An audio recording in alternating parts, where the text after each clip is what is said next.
Bonjour monsieur. Bonjour. Allez-y pour votre contribution. Je voudrais intervenir par rapport aux propos du capitaine Ibrahim Traoré sur la crise politique avec la Côte d'Ivoire. À mon sens, la politique intérieure du Burkina Faso n'engage que le Burkina Faso et les Burkinabés.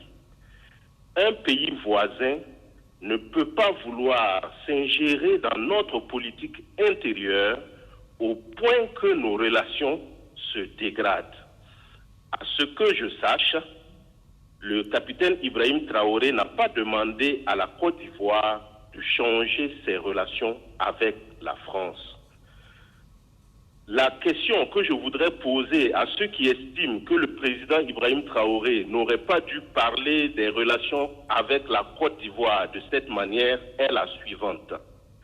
Selon vous donc, le capitaine Ibrahim Traoré devait accéder aux injonctions d'Abidjan et négocier avec les terroristes. Je pense qu'en diplomatie, il faut être également responsable.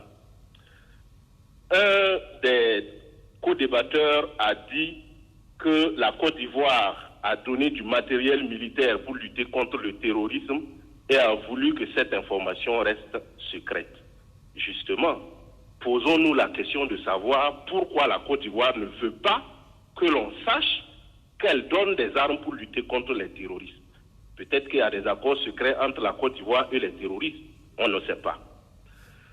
Moi, je vous appelle de la Côte d'Ivoire.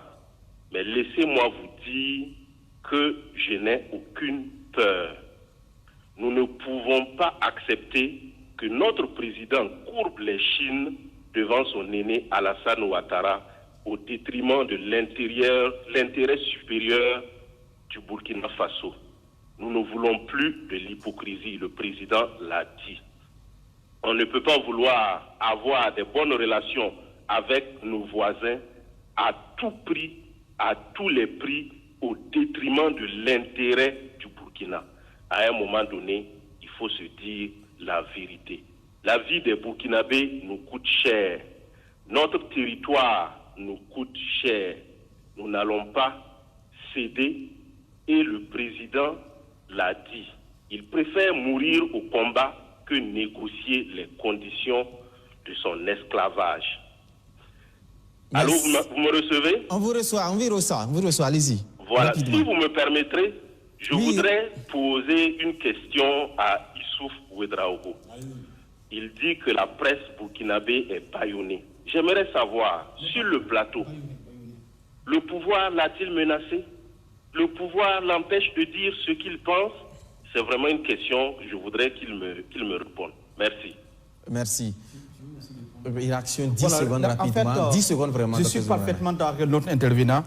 On n'a jamais demandé à ce que le président se plie aux injonctions de la Côte d'Ivoire. On n'a jamais demandé à ce que le président négocie avec qui que ce soit.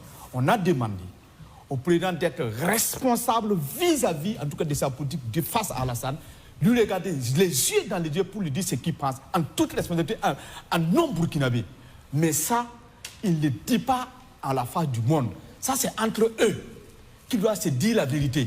Le reste, là, c'est du mouta-mouta. Parce que c'est la politique qui les demande, c'est la gestion du pouvoir qui les demande. Merci, Dr Zungrana. Issouf, vous avez aussi... Oui, j'ai été interpellé si plusieurs fois j'ai été menacé, plusieurs fois j'ai été... Oui, bien sûr.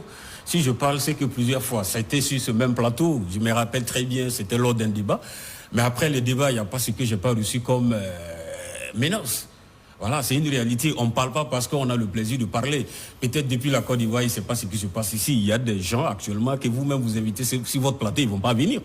Au moins, si on a quand même accepté de franchir le pas, c'est parce qu'on a toujours le courage de dire ce qu'on pense et de contribuer peut-être à la bonne marche de ce pays. Sinon, de par le passé, j'ai été victime de menaces.